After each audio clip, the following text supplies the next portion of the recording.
I was born on Stujon, a world I barely remember.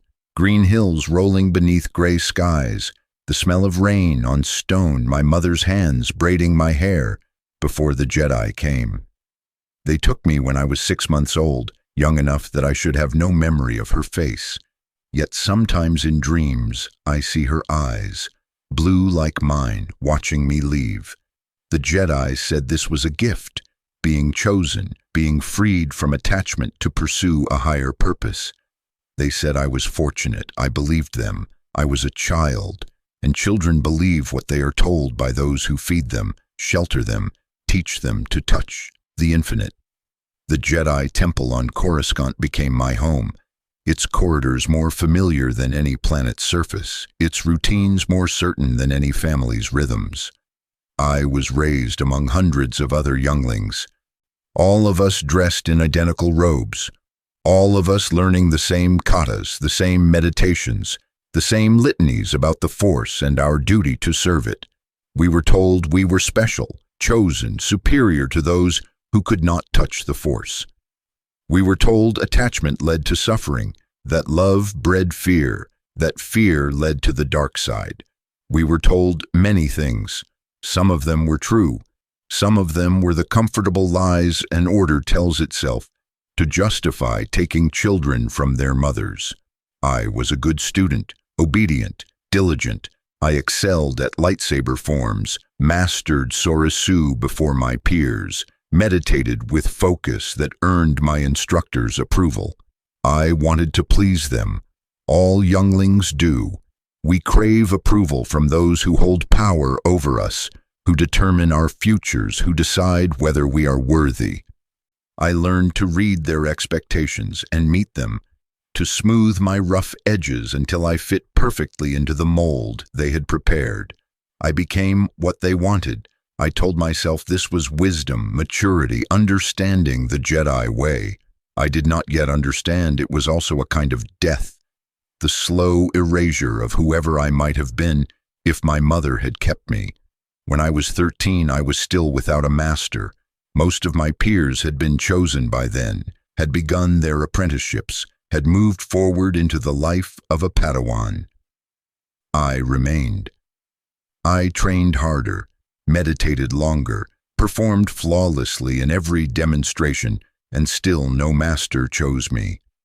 I began to fear I would be sent to the Agricorps, relegated to farming duty on some distant world, my dreams of becoming a Jedi Knight dissolving like morning mist. I watched other younglings celebrate their selection while I smiled and congratulated them and felt something dark and bitter coiling in my chest. Envy, resentment, fear, all the things the Jedi taught us to release into the Force. I tried. I failed. The emotions remained, feeding on themselves, growing stronger with each rejection. Then Qui-Gon Jinn chose me, not because I was exceptional, not because he saw unique potential in me. He chose me because he needed a Padawan, and I was available and adequately skilled. I learned this later, overheard it in a conversation he thought was private. It should have hurt. Instead, it freed me. His indifference meant I could stop performing for approval, could simply learn. Qui-Gon was unlike other masters, unorthodox, frequently at odds with the Council, more interested in following the will of the Force than Council dictates. He took missions other Jedi refused, mediated disputes in dangerous sectors, investigated mysteries the Council preferred to ignore. He was brilliant and infuriating and impossible to predict. I loved him. Not in the way the Jedi forbade, not the possessive attachment they warned against, but the deep reverence a student feels for a teacher who sees him, truly sees him, as more than a vessel to be filled with doctrine. Qui-Gon treated me as a person, not a project. He encouraged my questions, laughed at my mistakes instead of punishing them, pushed me to think rather than simply obey. Under his tutelage, I became more than a good student. I became a Jedi. Or so I believed. We traveled the galaxy together for years. I saw worlds I had only read about in the temple archives. Mandalore's scarred surface, Naboo's pristine beauty, the criminal underworld of Nar Shaddaa, the academic halls of Alderaan. I learned to negotiate, to fight, to investigate, to mediate.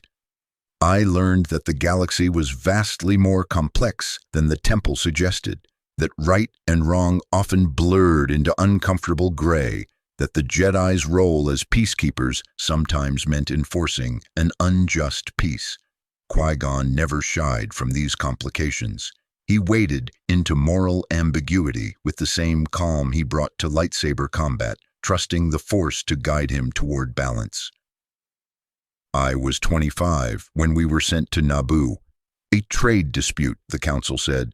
Simple blockade negotiation. It should have been routine. Nothing about it was routine. The Trade Federation tried to kill us immediately upon arrival.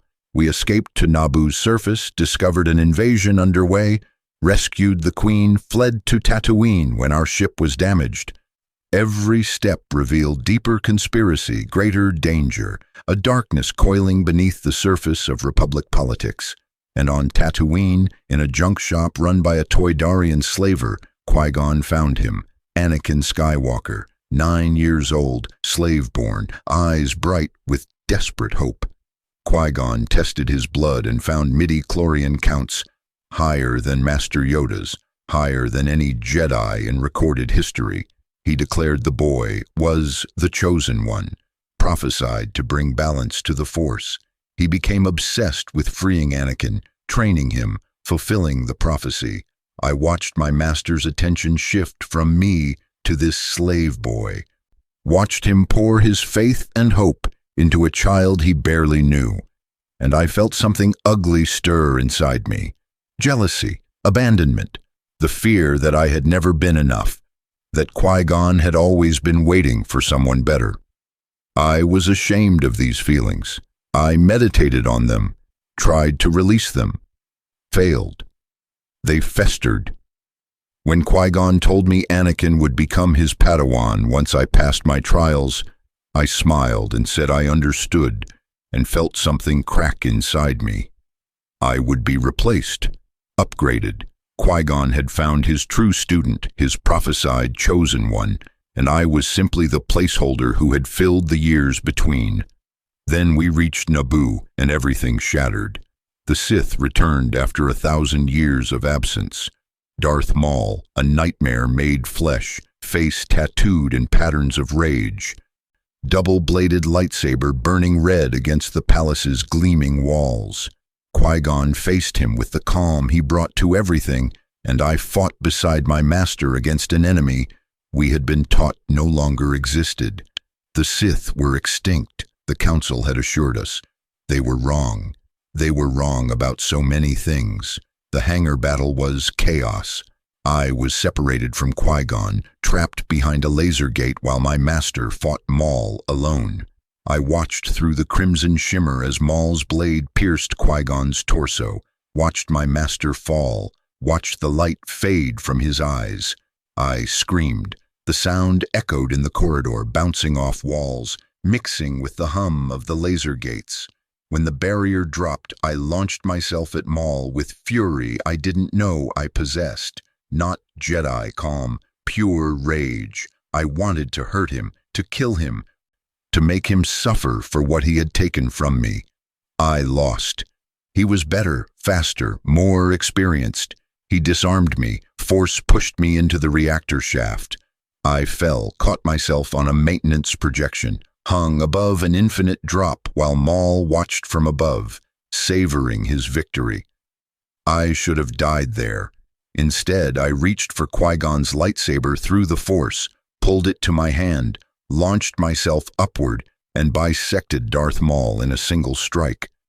Rage gave me strength, fear gave me speed. The dark side, flowing through me in that moment, gave me victory. I killed him, I avenged my master, and Qui-Gon died in my arms anyway. His last words a command. Train the boy. Promise me you will train the boy. I promised. What else could I do? He was dying, and I loved him. And a dying master's final wish carries weight beyond questioning. I promised, and he died, and I was left holding his body while reactor steam rose around us, and his blood soaked into my robes. They made me a Jedi Knight for killing Maul. The council held a ceremony, elevated me past the trials I had never completed, declared me ready based on defeating a Sith Lord. I accepted the honor and felt nothing. Qui-Gon was dead. The man who had seen me, taught me, shaped me into someone worth being. Gone.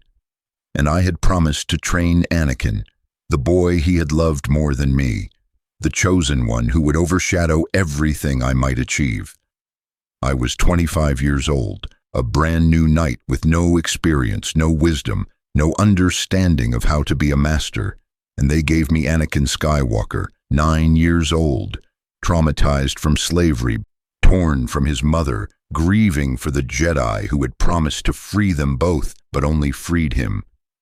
He looked at me with Qui-Gon's expectations in his eyes, and I wanted to run. I wanted to refuse, to explain I wasn't ready, that I barely understood myself, let alone how to guide another. But I had promised. So I took him as my Padawan and tried to be what Qui-Gon had been for me. I failed, not immediately, not obviously, but in the ways that mattered. I failed him from the beginning. Qui-Gon had loved Anakin for who he was, passionate, impulsive, brilliant, flawed. I tried to mold him into a proper Jedi, to smooth his rough edges, to make him fit the template the Council approved. I was too young to understand there are different ways to be a Jedi, that Anakin's passion could be strength rather than weakness, if properly channeled. I only knew what I had been taught: control, detachment, serenity, obedience. I tried to force Anakin into that mold. He resisted. We clashed. He was difficult. Brilliant but arrogant, powerful but undisciplined, capable of profound compassion and sudden cruelty. He argued with me constantly, questioned my decisions, pushed boundaries I set. He was everything the Jedi Order feared: too old to train, too attached to his mother, too emotional, too powerful. But he was also brave, loyal, creative, capable of insights that stunned me with their clarity.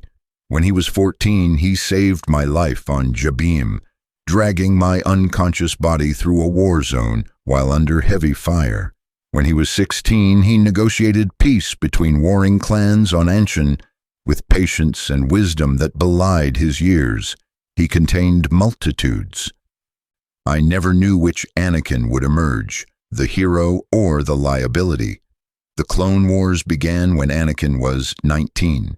The Jedi became generals overnight, thrust into commanding clone armies we had no business leading. We were peacekeepers, negotiators, not military commanders. But the Republic needed us, or so Chancellor Palpatine insisted, and the Council agreed. We took up command reluctantly, telling ourselves this was temporary, that we would return to our true purpose once the separatist threat was neutralized. We told ourselves many lies in those days. This was perhaps the most dangerous. I discovered I was good at war, disturbingly good. I could read battlefields, anticipate enemy movements, coordinate complex operations with clarity that earned me rapid promotion. They called me the negotiator, recognizing my preference for diplomacy, but I won most of my battles through strategic brilliance rather than negotiation. I became famous. Obi-Wan Kenobi, the ideal Jedi general, exemplar of what the Order should be. My face appeared on propaganda hollows. Civilians named their children after me. Other Jedi looked to me for leadership. I accepted the accolades and felt like a fraud. I was not wise. I was not ideal. I was a young man playing at being a master while the galaxy burned and Jedi died by the hundreds. In battles we had no business fighting. Anakin became a hero of the Republic. His piloting skills were unmatched, his combat abilities legendary, his courage seemingly limitless. He saved countless lives, won impossible battles, became the face of the Jedi's military success. The Holos loved him. The Senate praised him. The clones who served under him would have died for him without hesitation.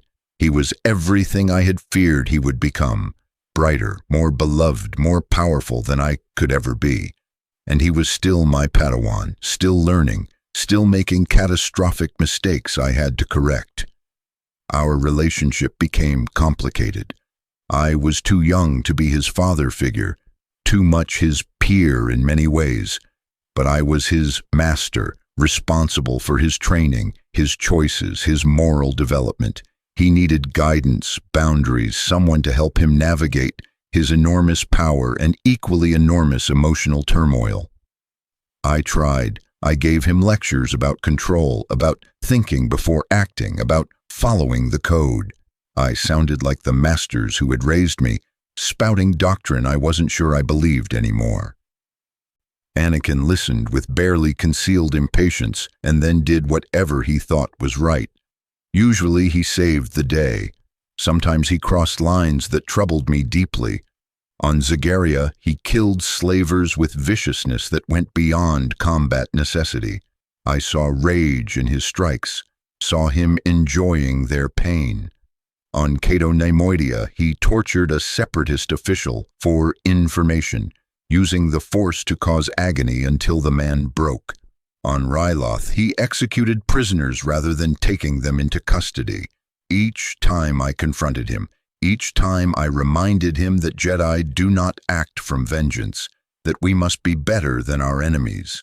Each time he agreed, apologized, promised to do better. Each time I saw the promise was hollow, that something in him was darkening, hardening, becoming something I didn't recognize. I reported none of this to the council. I should have.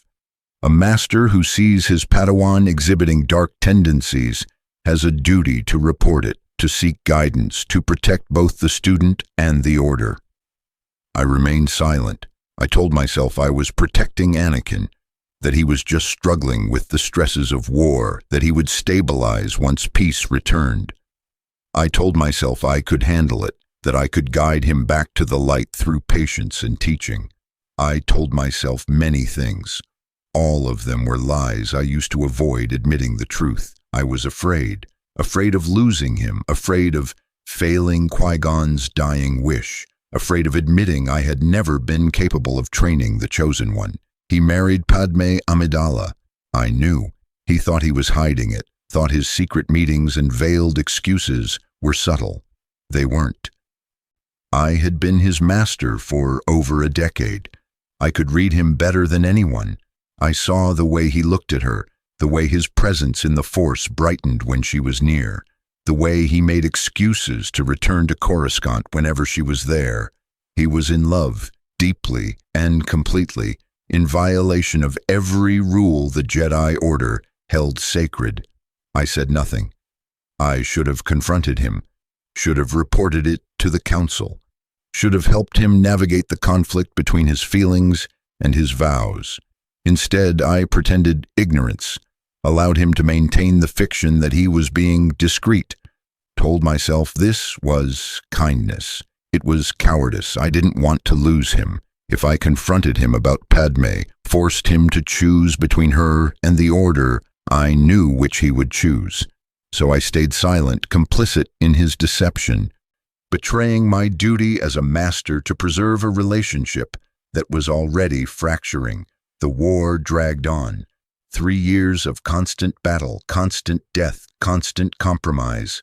I watched Jedi I had grown up with die in pointless skirmishes. I ordered clones, good men, brave men, men with names and personalities and inside jokes, to their deaths, for strategic objectives I wasn't sure mattered.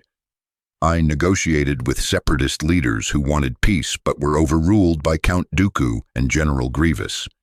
I killed battle droids by the thousands, trying not to think about the fact that droids were simply tools, that the beings I was really killing were the organic commanders behind them, that every tactical victory meant families on some separatist world mourning their dead. I became harder, colder. The warm young man Qui-Gon had trained was buried beneath layers of military necessity and strategic calculation. I made jokes during battles, maintained my civilized veneer, played the role of the unflappable negotiator. Inside, I was screaming.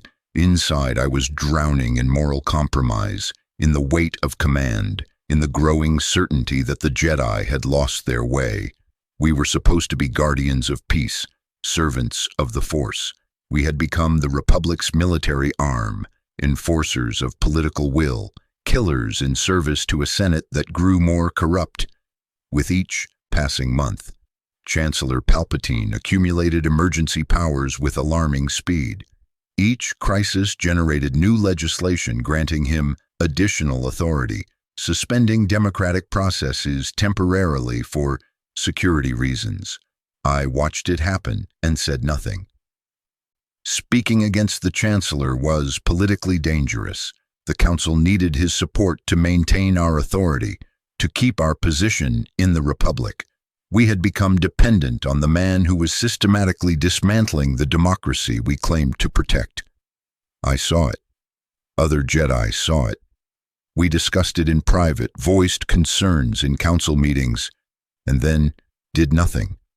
We were trapped by our own complicity, by years of compromise that had gradually shifted our principles until we no longer recognized what we had become. Anakin grew close to Palpatine, too close. The Chancellor took special interest in my former Padawan, requested his presence at opera performances, sought his counsel on military matters, praised him in ways the Council never did. I warned Anakin to be cautious, that Palpatine's interest seemed inappropriate, that he should maintain proper boundaries. Anakin dismissed my concerns. He said Palpatine was a mentor, a friend, someone who understood him in ways the Jedi didn't. He said the Chancellor actually listened to him, valued his opinion, treated him with respect the Council withheld. He wasn't wrong. The Council did withhold respect from Anakin, despite his accomplishments, despite his power, despite his crucial role in the war effort. They never fully trusted him. They saw his passion as instability, his attachments as weakness, his unconventional methods as barely acceptable deviations from Jedi orthodoxy. When Palpatine requested Anakin be appointed to the Council as his representative, the Council reluctantly agreed, but refused to grant him the rank of Master. It was an insult, a public declaration that despite his seat on the Council, he was not truly one of them. I voted for denying him the rank. I told myself it was the right decision, that Anakin needed to demonstrate greater maturity before earning Master status. I did not admit that part of me still saw him as my Padawan, still needed to maintain some authority over him, still feared what he might become if given complete autonomy. He was furious. I tried to explain that the Council's decision was not a reflection of his abilities but of his need for further growth. He accused me of jealousy, of holding him back, of never believing in him. The argument was bitter, personal, cutting deeper than any of our previous conflicts. He said I had never wanted to train him, that I had only taken him from obligation to Qui-Gon, that I had spent 13 years resenting him for being the chosen one while I was merely adequate. His words hit like physical blows because they contained truth. I had resented him, not constantly, not consciously most of the time, but the resentment was there, buried beneath duty and genuine affection, poisoning our relationship from its foundation. I denied it. I told him he was wrong, that I was proud of him, that I loved him as a brother. All of this was also true. I could hold both realities simultaneously, love and resentment, pride and jealousy, genuine care and bitter envy.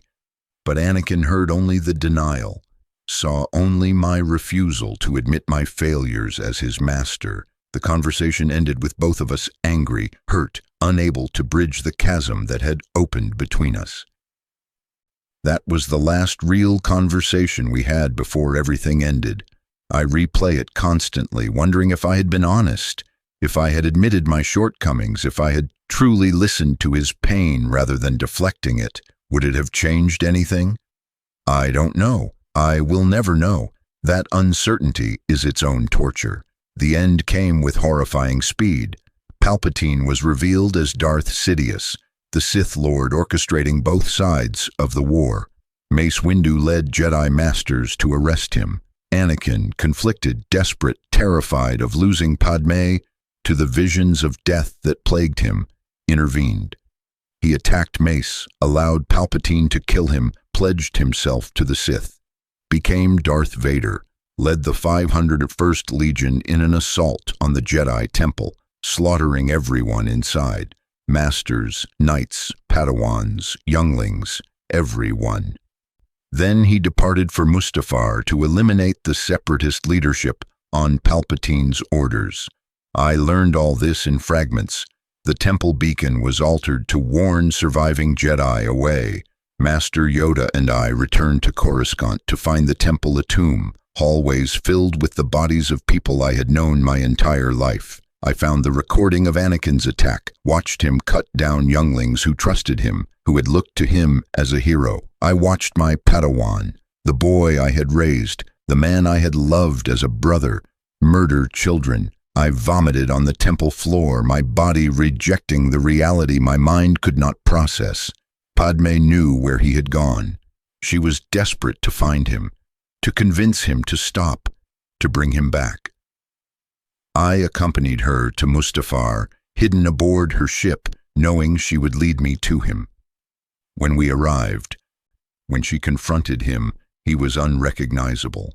Eyes yellow with Sith corruption, voice cold, presence in the Force a roiling mass of darkness.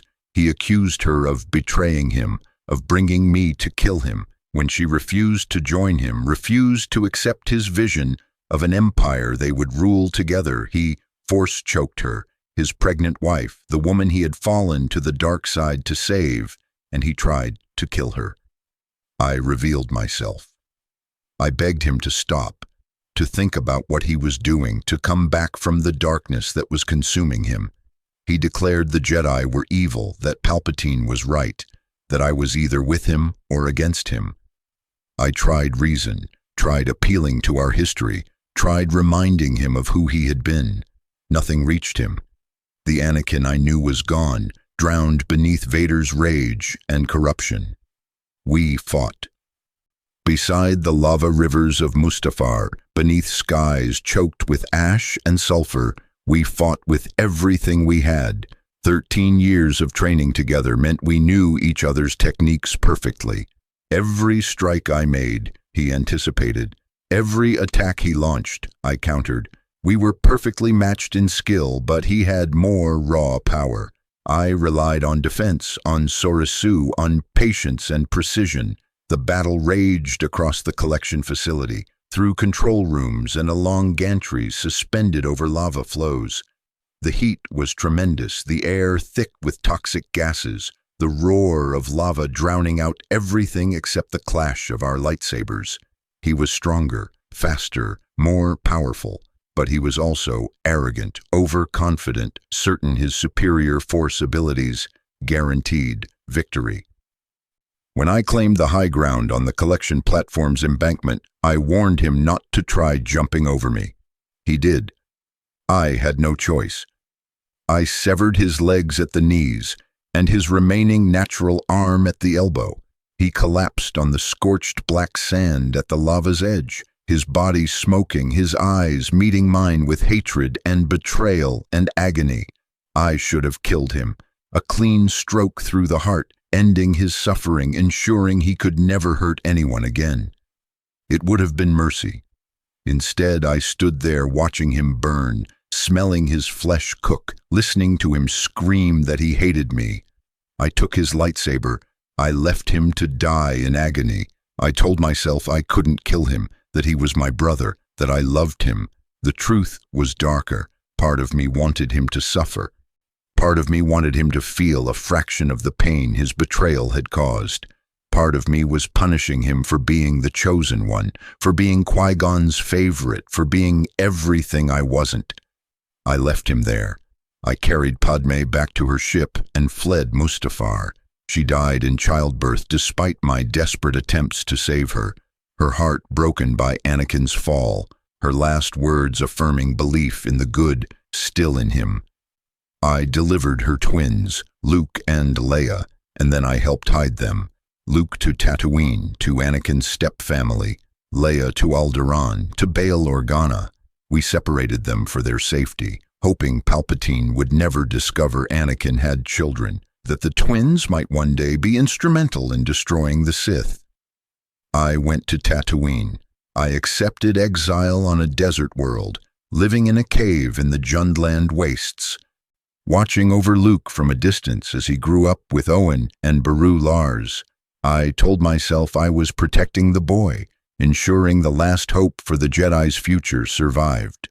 The truth was more complicated. I was hiding from the galaxy, from the Empire, from my failures. I had failed Qui-Gon, failed Anakin, failed the Jedi Order, failed the Republic. Everyone I had been responsible for protecting destroyed. Everyone I had been trusted to guide, dead or corrupted. I was the great Obi-Wan Kenobi, the legendary negotiator, and I had negotiated nothing. I had saved no one. The guilt was crushing. I meditated on it, tried to release it to the Force, tried to accept that I had done my best in impossible circumstances. Nothing helped. Every night I heard the younglings screaming in the temple. Every morning I saw Anakin burning on Mustafar's shores. Every moment I carried the weight of my inadequacy, my short-sightedness, my inability to save the one person whose life had been entrusted to me above all others. I learned Anakin had survived. Palpatine had found him, rebuilt him as a cyborg monstrosity, encased him in black armor with a respirator that made his breathing audible across vast distances. Darth Vader, Dark Lord of the Sith, the Emperor's enforcer, hunting down surviving Jedi and crushing resistance to the Empire. My failure walking, my responsibility killing. Every death he caused was blood on my hands. Every atrocity he committed was my fault. I had maimed him and left him to suffer. I had failed to train him properly. I had seen his darkness growing and done nothing. I was responsible for all of it.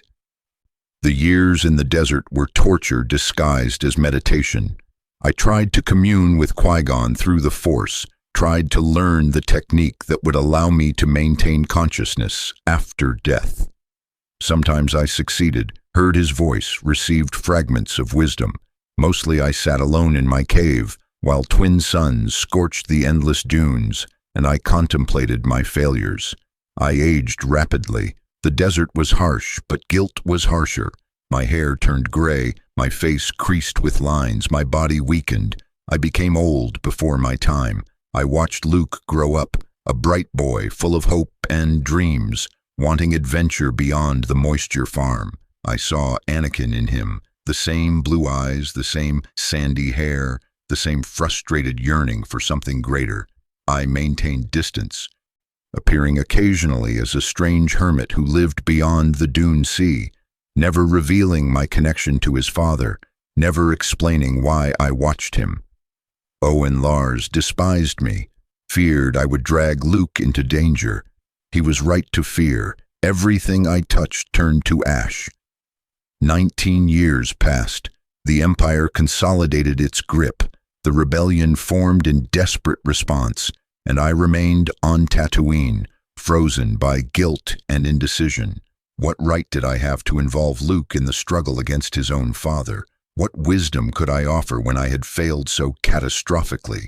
I was no master. I was barely a Jedi. I was a broken old man hiding in the desert, pretending exile was noble rather than cowardice. Then R2-D2 arrived carrying Leia's message. "Help me, Obi-Wan Kenobi. You're my only hope." I wanted to refuse, to remain hidden, to let others handle the galaxy's problems, but I heard Padmé's dying words, saw Luke's innocent hope, felt the Force guiding me toward one last chance at redemption. I emerged from exile. I told Luke about his father, lies mixed with truth, claiming Vader had betrayed and murdered Anakin rather than admitting they were the same person. I couldn't tell him the whole truth, not yet. He wasn't ready, I wasn't ready. We traveled to Alderaan. It was destroyed. Billions dead, reduced to asteroid fragments by the Death Star's superlaser. Leia's homeworld, gone. More failures, more deaths I couldn't prevent. We were captured, infiltrated the Death Star, rescued Leia, and I encountered Vader. 20 years after Mustafar, we faced each other again. His presence in the Force was a howling void of darkness and pain. His breathing, the mechanical rasp of the suit, keeping him alive. The young man I had known was buried so deep I could barely sense him. We fought. Briefly, my body was old, weakened by exile and guilt. He was more machine than man, powerful but limited by his cybernetics. Neither of us fought with the intensity of Mustafar.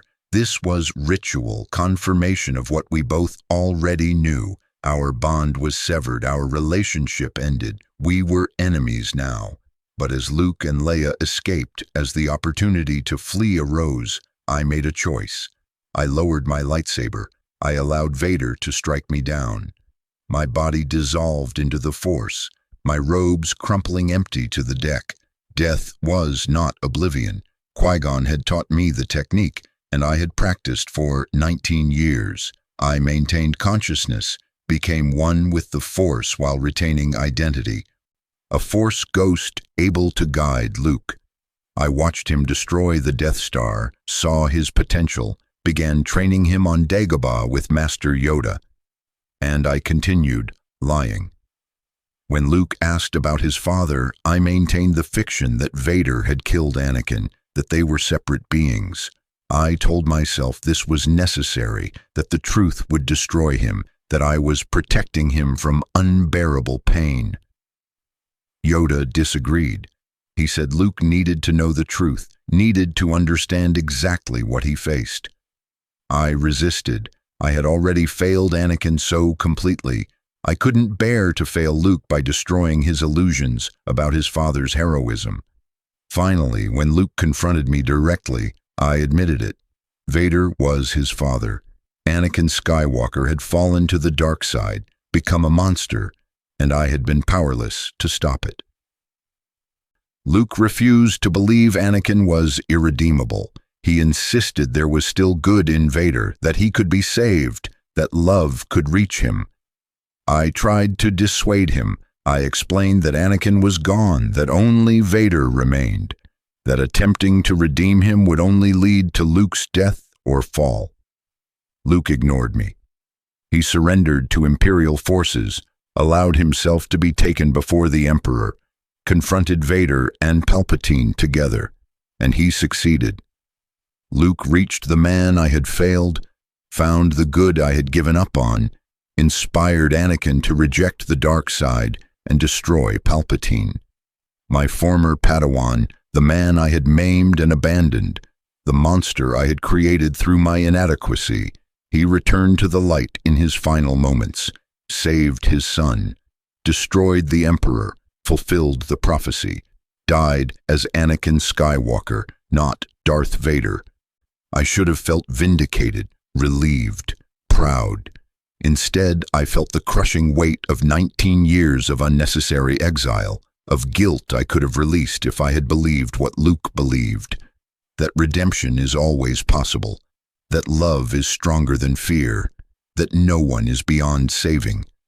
I had given up on Anakin because I couldn't face my own failure. I had declared him irredeemable because admitting he could be saved meant admitting I hadn't tried hard enough. Luke proved I was wrong.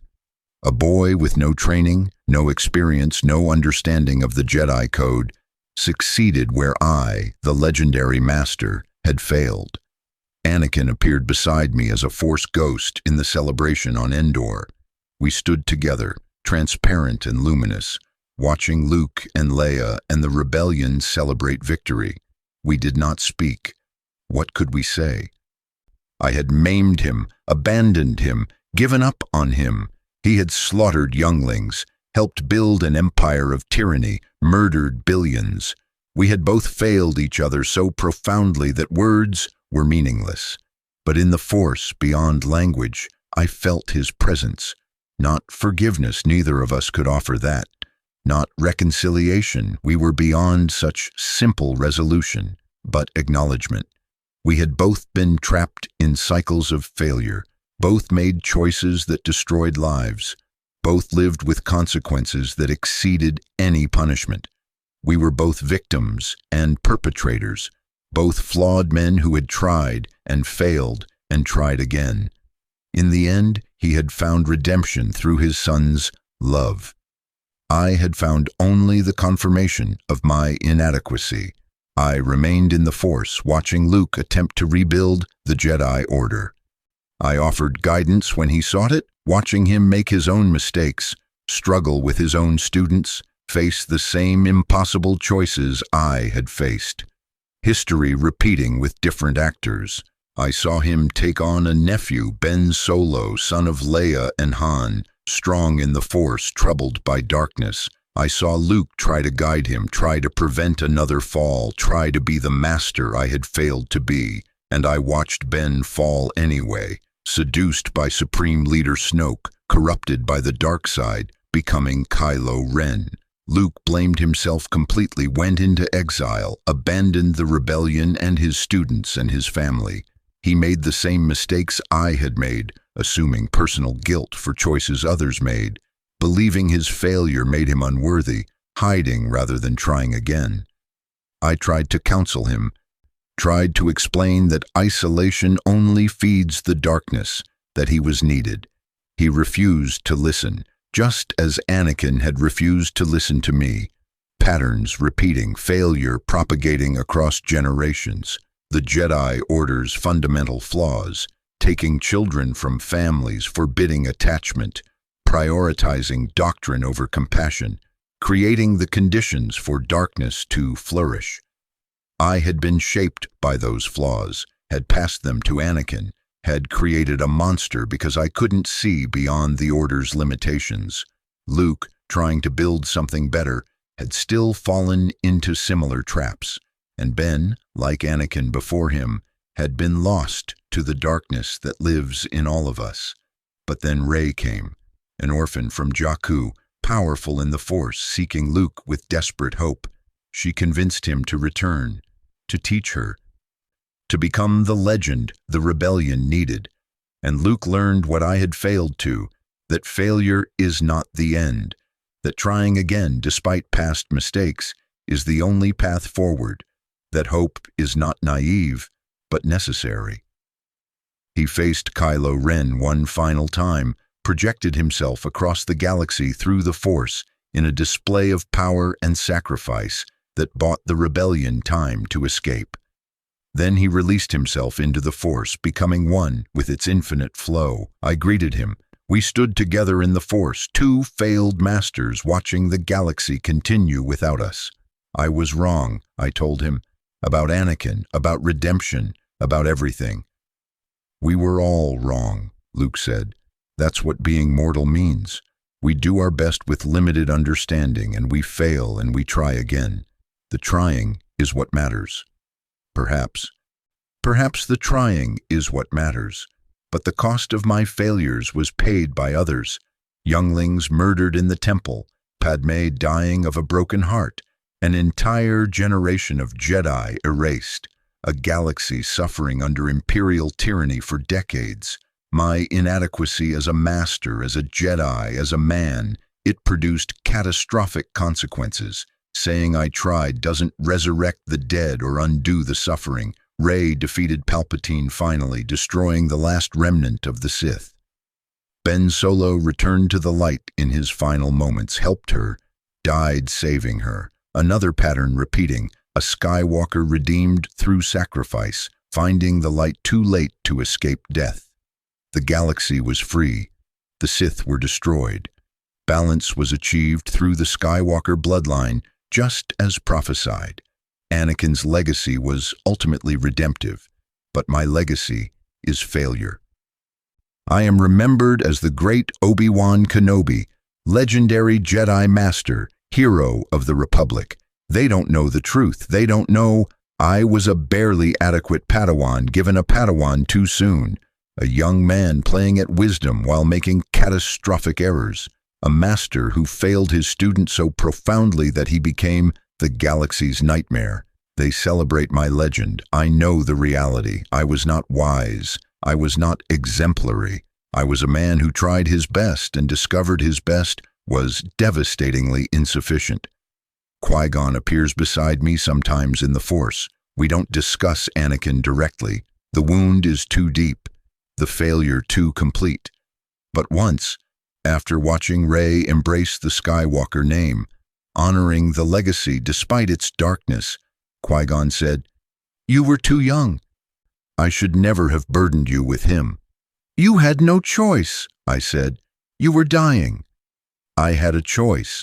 I could have asked the Council to assign him to someone with more experience, more wisdom, more capability to handle a student that powerful.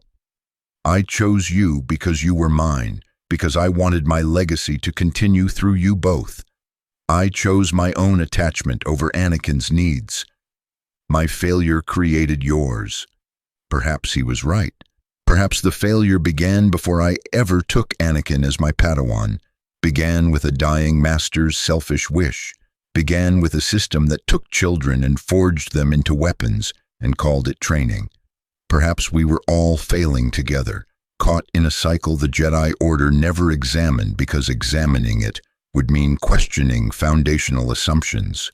But that doesn't absolve me. I had choices. I saw Anakin's darkness growing and I remained silent. I saw the Council's mistakes and I enforced them anyway. I valued my career, my reputation, my relationship with Anakin over the difficult confrontations that might have saved him. I chose comfort over courage at every critical juncture. I failed because I was inadequate, yes, but also because I was a coward, because I loved being loved by Anakin more than I loved Anakin himself, because I wanted to be the wise master everyone believed I was rather than the uncertain young man I actually was. That is my unforgiven failure. Not that I couldn't save Anakin, perhaps no one could, but that I pretended I was capable when I wasn't, that I claimed authority I hadn't earned, that I took a student I couldn't properly guide because refusing would have required admitting my limitations. Pride disguised as duty, ego masked as service. I wanted to be Qui-Gon's worthy successor. I wanted to prove I deserved my position on the Council. I wanted to be special, chosen, important. I used Anakin to fulfill those wants. And when he fell, I blamed him rather than examining my own complicity. The galaxy celebrates Anakin's redemption. They should. He returned to the light, destroyed evil, saved his son. But I know the truth. His redemption came despite me, not because of me. Luke saved him by believing in him, by refusing to give up, by offering the unconditional love I had been too afraid to give. I claimed to love Anakin as a brother, but I loved him with conditions. Be who I want you to be. Fit the mold I've prepared. Make me look good as your master. When he couldn't meet those conditions, I gave up on him. I exist now in the Force, timeless and eternal, watching new generations struggle with the same questions we faced. I offer guidance when I can. I try to be more honest about uncertainty, more willing to admit mistakes, more humble about the limits of my wisdom. Perhaps this is redemption of a kind, not erasing my failures but learning from them, helping others avoid the same traps. But late at night, if night exists in the Force, I still hear the younglings screaming. I still see Anakin burning. I still feel the weight of a promise I should never have made to a master who should never have asked it. I still remember being 25 and certain I understood the galaxy, ready to mold a child into a proper Jedi, confident in my abilities despite having none of the wisdom required. I was the perfect Jedi, obedient, skilled, controlled. Respected. I embodied everything the Order valued, and I produced Darth Vader, Perhaps that says more about the Order than about me. Perhaps we were all failing together generation after generation, taking children and stripping away their humanity and wondering why darkness kept emerging from our ranks. Perhaps the system was broken from the beginning and I was just one more casualty, one more well-intentioned fool perpetuating harm while believing I was helping. But I made choices.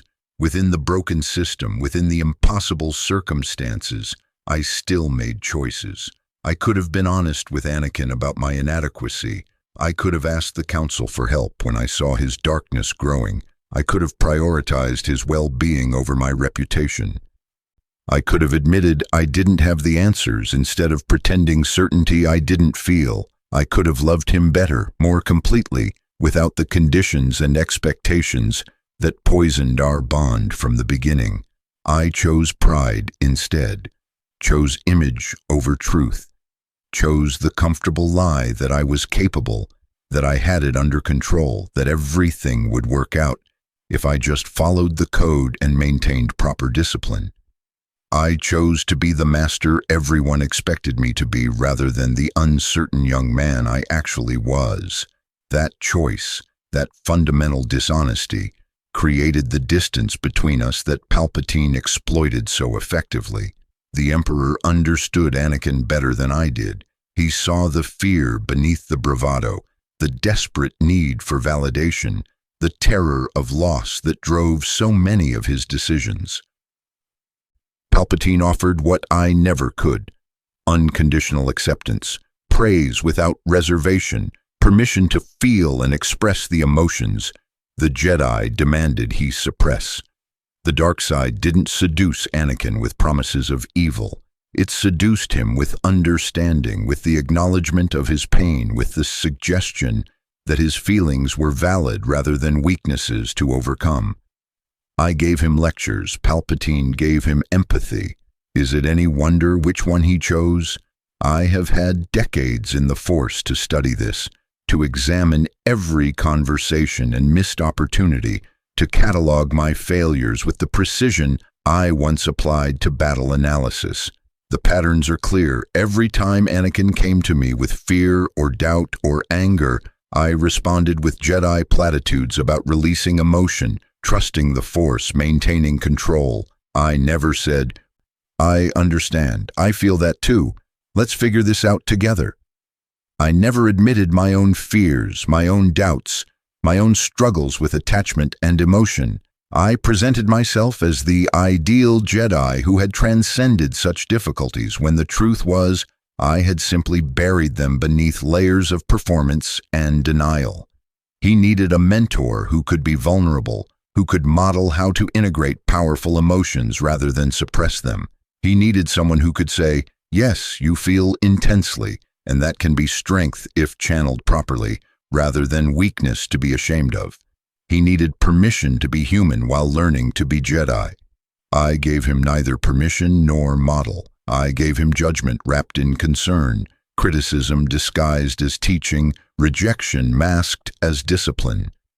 The night before he fell, he came to me. I was preparing for the mission to hunt General Grievous, and Anakin appeared at my door, agitated, troubled, clearly wanting to talk. He said he was having dreams, terrible visions, fears about people he loved dying. I should have stopped everything, should have sat with him, drawn out the details, helped him process the terror I could see eating him alive. Instead, I gave him a brief platitude. Death is a natural part of life. Rejoice for those who transform into the Force.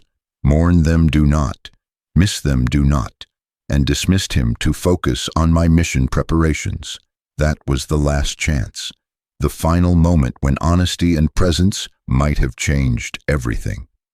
If I had asked who he feared losing, he would have told me about Padme. If I had responded with compassion instead of doctrine, he might have confessed their marriage, his terror of her death, his desperate willingness to do anything to save her. And if I had helped him work through that fear instead of judging him for feeling it, perhaps he wouldn't have been so vulnerable when Palpatine offered forbidden knowledge of how to prevent death. but I was focused on the war, on my mission, on the larger strategic picture. I didn't have time for a Padawan's emotional crisis. Never mind that this particular Padawan was the chosen one having Force visions about the death of someone he loved. I prioritized military objectives over the man who was supposed to be my responsibility. I chose duty to the Republic over duty to Anakin, and that choice, that final failure of presence and compassion, opened the door through which Palpatine walked. Within hours, Anakin had fallen, had killed Mace Windu, had led the march on the temple, had murdered everyone inside. All the dominoes fell with horrifying speed, and I was on Utapau killing General Grievous while my Padawan was slaughtering younglings. I felt nothing through our bond, no warning, no disturbance. Perhaps he had closed himself off from me. Perhaps our connection had deteriorated so completely that his transformation into a mass murderer didn't even register in my awareness. Either possibility is damnation. Master Yoda felt it, felt the deaths of thousands of Jedi across the galaxy as Order 66 was executed, felt the disturbance in the Force as Anakin fell. But I, Anakin's master, the one person who should have been most attuned to his presence, I felt nothing. I was so focused on military victory, so absorbed in my role as the negotiator, that I was blind to the catastrophe unfolding in the man I claimed to love as a brother. When I finally saw the security recordings, when I watched him kneel before Palpatine and accept the name Darth Vader, when I saw him ignite his lightsaber and advance on terrified younglings, I didn't recognize him. The movements were his, the face was his, but the presence was utterly alien. It was as if a stranger had inhabited Anakin's body, using his skills to commit atrocities. But that's a comforting lie. It was Anakin, all of it. The same man who had saved my life dozens of times, who had negotiated peace on Anshan, who had held dying clones and remembered their names. He contained both the hero and the monster. I had only ever wanted to see the hero. I had insisted he be only the hero. And when the monster emerged, I had no framework for understanding it, no tools for addressing it, no ability to reach him. Perhaps that's the deepest failure. Not that I couldn't prevent his fall, but that I couldn't comprehend it.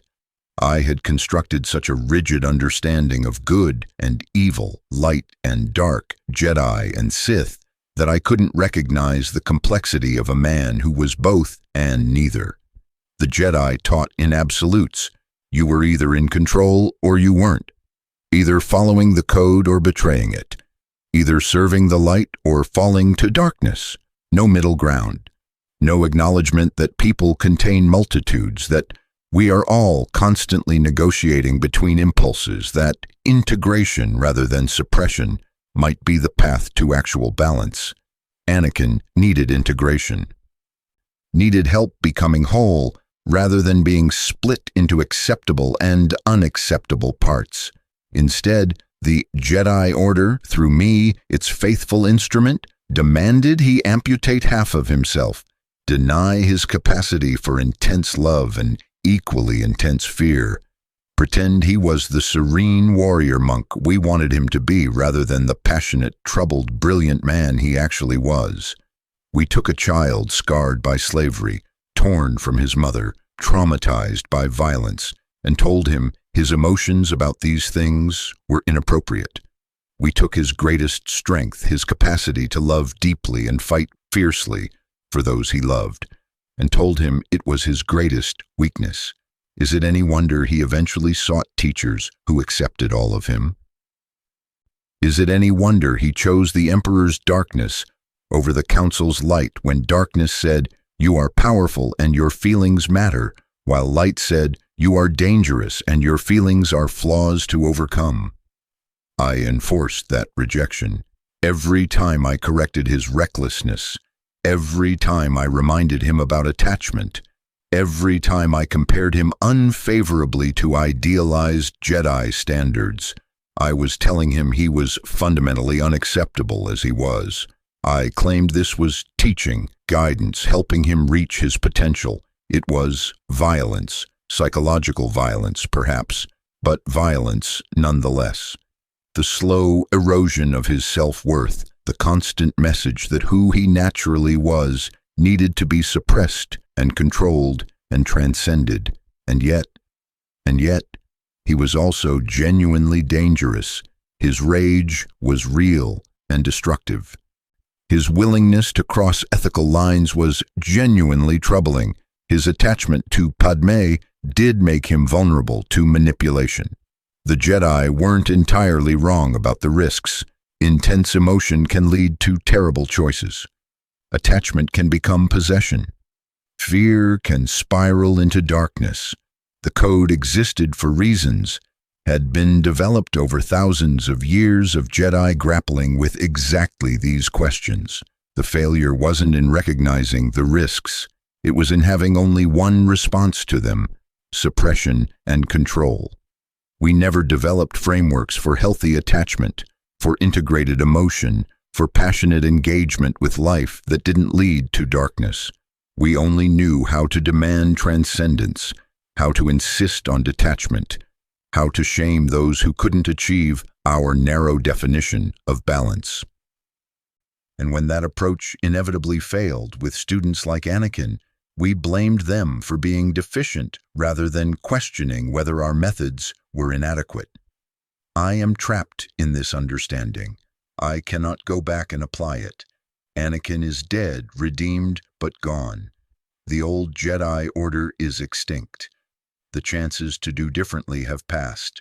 I exist in the Force with perfect hindsight, and no ability to act on it except as a voice offering guidance to new generations who face their own versions of these questions. It is a special kind of torture, understanding exactly how I failed while being unable to rectify it. Rey asked me once through the Force whether she should fear her connection to Palpatine, her capacity for darkness. I told her what I should have told Anakin: darkness is not something separate from you that invades or corrupts. It's part of the whole. Everyone has capacity for terrible things.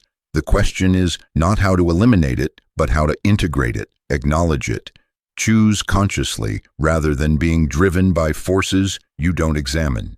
Your power is not inherently light or dark. What matters is how you use it, what you choose, who you decide to be, moment by moment. She understood. She faced Palpatine, acknowledged her darkness, chose the light, and survived.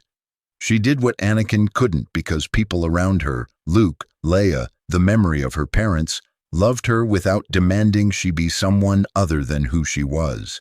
They accepted her darkness as part of her rather than as something to be ashamed of and suppressed. That acceptance gave her the strength to choose integration over division, wholeness over fragmentation. I never gave Anakin that acceptance.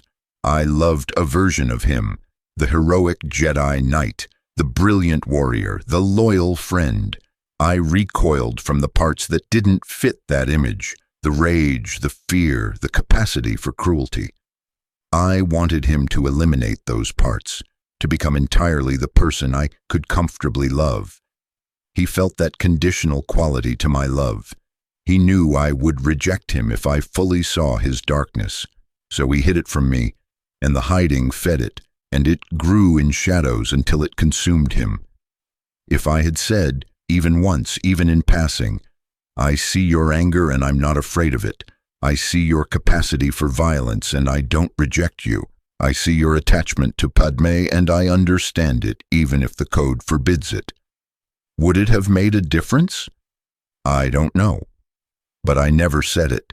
I never offered unconditional acceptance.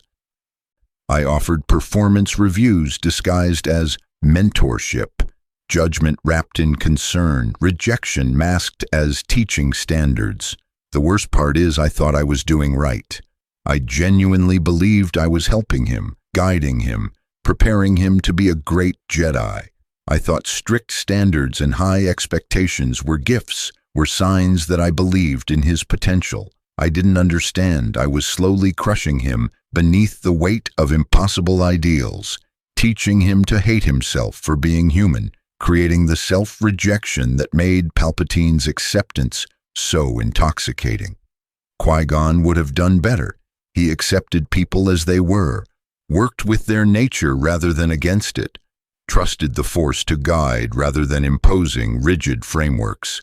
If he had lived to train Anakin, perhaps none of it would have happened. Perhaps Anakin would have grown into an unorthodox but balanced Jedi, passionate but grounded, powerful but wise. We'll never know. Qui-Gon died on Naboo, and I, inadequate, conventional, traumatized by his death, took his place and failed catastrophically. I have apologized to Anakin countless times in the Force. He accepts my apologies with the same weary grace with which he accepts his own guilt. We are both damaged men, both perpetrators and victims, both responsible and broken by circumstances beyond our control. We exist in the Force together, not quite reconciled but no longer enemies. Two failures bound by shared history and mutual understanding of how good intentions can produce terrible outcomes. But apology doesn't resurrect the younglings, doesn't undo the decades of imperial tyranny, doesn't restore Padme to life or give Luke and Leia their childhood with parents, doesn't erase the suffering our failures caused. Understanding how I failed doesn't make the failure less catastrophic.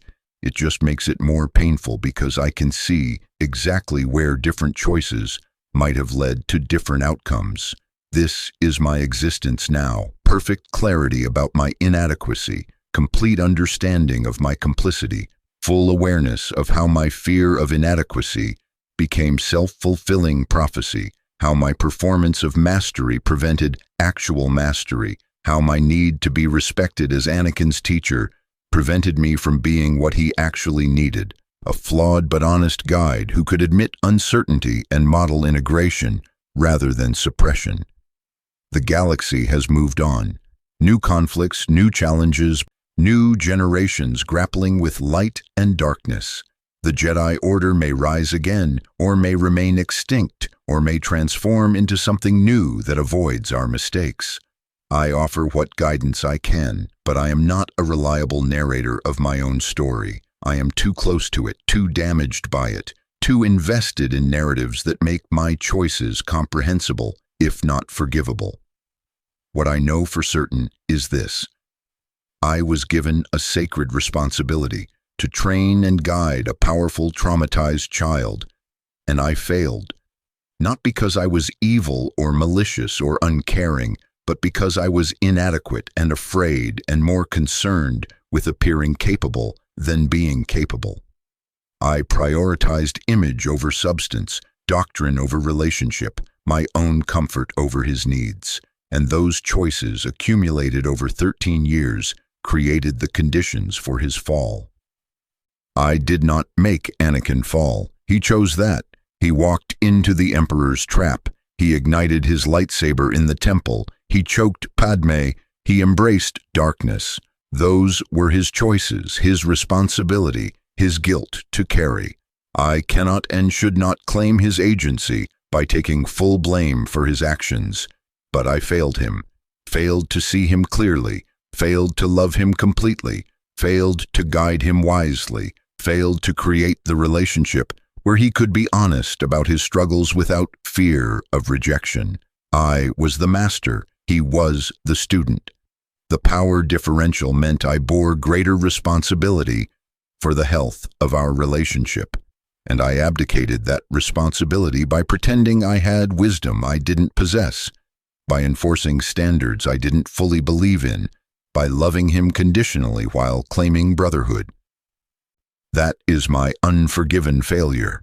Not the fall itself, that was his choice, but the conditions that made the fall more likely, more inevitable, more the only path he could see when crisis came.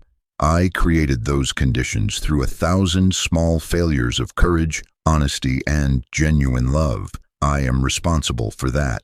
No amount of meditation or understanding or existence in the Force changes it. The twin suns still set on Tatooine. I watched them for 19 years, watched them paint the sand crimson and gold, watched them sink below dunes that shifted and remained the same, watched them mark time in a place where time seemed meaningless. I thought about Anakin every single evening, wondered where he was, what atrocities he was committing, whether any fragment of the man I knew remained buried beneath Vader's mask. I thought about the boy I had failed and the monster I had created and the man who was both and neither, and I thought about Qui-Gon's dying words. "Promise me you will train the boy." I promised. I trained him, and the result was Darth Vader. Would Qui-Gon have done better? Almost certainly. Would anyone else have done better? Possibly. Would refusing the task have been more honest, more humble, more actually caring about Anakin's well-being than accepting a responsibility I wasn't ready for? Definitely. But I said yes. I made the promise. I took the boy. And everything that followed, all of it, every death, every atrocity, every moment of suffering, flows in part from that choice. Not entirely, not only, but in part.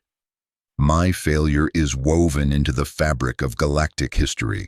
When they remember Darth Vader, they should remember Obi-Wan Kenobi, the master who was supposed to prevent that very thing. They won't.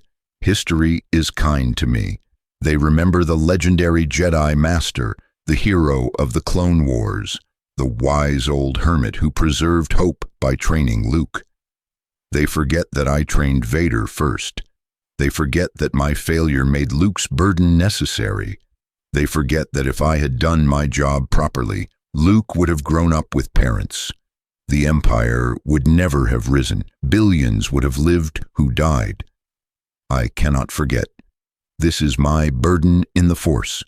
To remember everything, to see it all with perfect clarity, to understand my responsibility while being unable to act on that understanding, to exist eternally with the knowledge of my inadequacy and the impact of that inadequacy on galactic history. Some would call this hell. Perhaps they're right. Perhaps I torture myself more than necessary, accept blame beyond reasonable measure, refuse to forgive myself for failures that were perhaps inevitable given my age and circumstances and the Order's systemic flaws. Perhaps I should accept that I did my best in impossible circumstances and find peace in that. I cannot, because my best wasn't good enough, because impossible circumstances don't negate responsibility, because I did my best doesn't comfort the ghosts of murdered younglings or justify decades of tyranny or resurrect Padme or restore Anakin's humanity before he fell. So I exist. I watch. I remember. I offer guidance when asked, hoping those who come after might learn from my failures, might do better, might build something more whole and integrated and honest than the Jedi Order I served. And I carry the weight of the unforgiven failure that defined my life and echo across the galaxy long after my death. There is no redemption for this, no moment of grace that erases it, no final act that balances the scales. I helped save the galaxy by training Luke, but that doesn't undo training Vader first. The good I did doesn't cancel the harm I caused. They exist together, both true, both permanent, both part of my legacy. I was Obi-Wan Kenobi, Jedi Master, hero of the Republic, legendary warrior, and I failed the one person whose life was most fully entrusted to my care. Both of these things are true. Both of these things matter. Both of these things define who I was and what my life meant. And in the Force, eternal and unchanging, I carry both forever. The truth, I failed Anakin Skywalker, not because I was evil or uncaring, but because I was young, afraid, and more concerned with appearing wise than being honest. I took responsibility I wasn't ready for, because refusing would have required admitting inadequacy. I loved him conditionally while claiming brotherhood. I enforced standards I didn't fully believe in because I didn't know how to do differently. I saw his darkness growing and I remained silent, because confronting it would have exposed my own failures. When he needed integration, I offered suppression. When he needed acceptance, I offered judgment. When he needed honest vulnerability, I offered performance. And when he fell, I gave up on him, declared him irredeemable, abandoned him to darkness for 19 years until his son proved me wrong by offering the unconditional love I never could. This is my legacy, not the hero the galaxy remembers, but the failed master whose inadequacy helped create the galaxy's nightmare. I understand why I failed. I cannot forgive myself for failing. These two truths coexist in the Force, where I exist eternally with perfect hindsight and no power to change what was. I was Obi-Wan Kenobi. I failed. Both are true,